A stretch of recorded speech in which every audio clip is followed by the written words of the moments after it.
বন্ধুরা, কাজের বাড়ির মতো টেস্টের রান্না কার না ভালো লাগে বলো? মানে অনুষ্ঠান বাড়িতে যেমন মাছের মাথা দিয়ে বাঁধাকপি রান্না হয়, সেরকম যদি আমরা হেলদি উপায়ে অল্প তেলে ঠিকঠাক মশলা দিয়ে বানাতে পারি, তো আজকে আমি পরিবেশন করব তোমাদের সাথে, শেয়ার করব মাছের মাথা দিয়ে বাঁধাকপি আলুর তরকারি। নমস্কার বন্ধুরা, মিষ্টু অ্যান্ড মধুমিতাস কিচেনে তোমাদের সবাইকে স্বাগত। তো চলো, কিভাবে এই তরকারি বানাবো আমরা চটপট সেটা দেখে নিই। কাজের বাড়ির মতো বাঁধাকপি মাছের মাথা দিয়ে বানানোর জন্য প্রথমে আমি ভালো করে ধুয়ে মাছের মাথাগুলোকে নুন হলুদ মাখিয়ে ভেজে নিচ্ছি। একটু লাল করে ভেজে নিতে হবে, তারপর ঠান্ডা হলে সেগুলোকে আমরা ছাড়িয়ে নেব। আমার এক পিঠ ভাজা হয়ে গেছে, আমি একটু উল্টে দেব।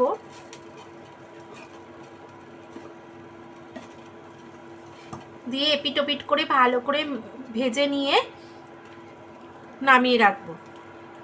এবার মাছের মাথাটা নামিয়ে কড়াইতে তেল দিয়ে দিয়েছি, কারি পাতা ফোড়ন দিয়েছি, 1 চামচের মতো মেথি দিলাম, কালো জিরে দিলাম। মশলা থেকে মানে ফোড়ন থেকে মিষ্টি গন্ধ এসে গেলে একটা কুচনো পেঁয়াজ দিয়ে দিলাম। পেঁয়াজে হালকা রং ধরে এলে 1 চামচ আদা, 1 চামচ কাঁচা লঙ্কা কুচনো,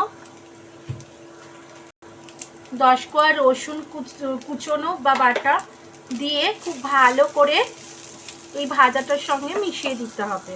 আদা রসুনের কাঁচা গন্ধ যাওয়ার পরে একটা টমেটো কুচি দিয়ে দেব, একটু নুন দিয়ে দেবো পরিমাণ মতো, কারণ টমেটোটা যাতে তাড়াতাড়ি। এবার গুঁড়ো মশলা দিয়ে দেবো 1 চামচ হলুদ গুঁড়ো, 1 টেবিল স্পুন জিরে গুঁড়ো, 1 স্পুন ধনে গুঁড়ো, 1/2 স্পুন কাশ্মীরি লঙ্কা গুঁড়ো, রং ও টেস্ট ব্যালেন্স করার জন্য 1/2 স্পুন চিনি দিয়ে এবার ভালো করে মশলাটা কষিয়ে দেব। মশলা থেকে মিষ্টি গন্ধ আসা পর্যন্ত। মশলা ভাজা হয়ে গেলে একটা 3টে আলু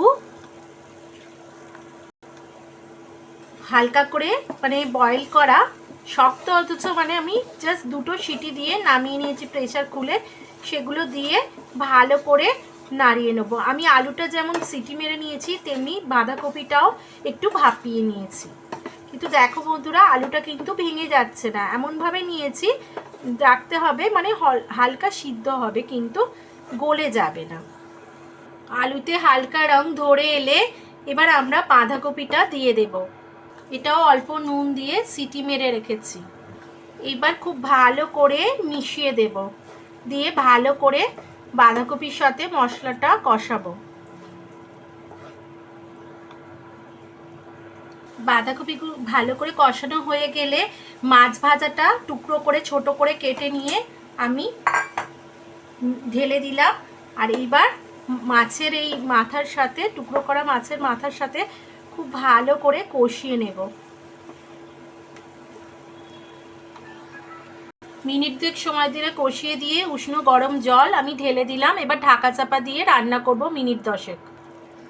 যখন প্রায় এরম জল মরে আসবে, মানে শেষ হয়ে আসবে, শুকিয়ে আসবে, তখন 4টে চেরা কাঁচা লঙ্কা দিয়ে মিশিয়ে নিতে হবে। গরম মশলা গুঁড়ো ছড়িয়ে দিলাম, ড্রাই রোস্ট করা কাসুরি মেথি ছড়িয়ে দিলাম, আর একটু ঘি দিয়ে দিলাম। দিয়ে ভালো করে মিশিয়ে নেব। নিলেই আমাদের তৈরি হয়ে গেল মাছের মাথা দিয়ে কাজের বাড়ির মতো বাঁধাকপির তরকারি। বন্ধুরা, একটা টিপস তোমাদের দিচ্ছি, এই যে মেথি ফোড়নটা কিন্তু অতি অবশ্যই দেবে। আর মেথি ফোড়নটা দেওয়ার সময় লক্ষ্য রাখবে যেন মেথি ফোড়নটা পুড়ে না যায়। ওটা মিষ্টি গন্ধ বার হলেই কিন্তু পরপর মশলা দিতে, মানে পেঁয়াজ রসুন টমেটো দিতে থাকবে। যারা নিরামিষে করবে, মাছের মাথা দেবে না, তারা ওই সময় টমেটো দেবে, আদা লঙ্কা বাটা দেবে। তো এইভাবেই আমার তৈরি হয়ে গেল রান্না। ধনেপাতা কুচি ছড়িয়ে দিয়ে আমি রান্নাটা কমপ্লিট করে ফেললাম। তো কেমন হলো বন্ধুরা, অতি অবশ্যই কমেন্ট করে জানিও। আর ভিডিওতে আমার সঙ্গে এতক্ষণ থাকার জন্য ধন্যবাদ। আবার হাজির হয়ে যাব নতুন কোনো ভিডিও নিয়ে। ততক্ষণ টাটা।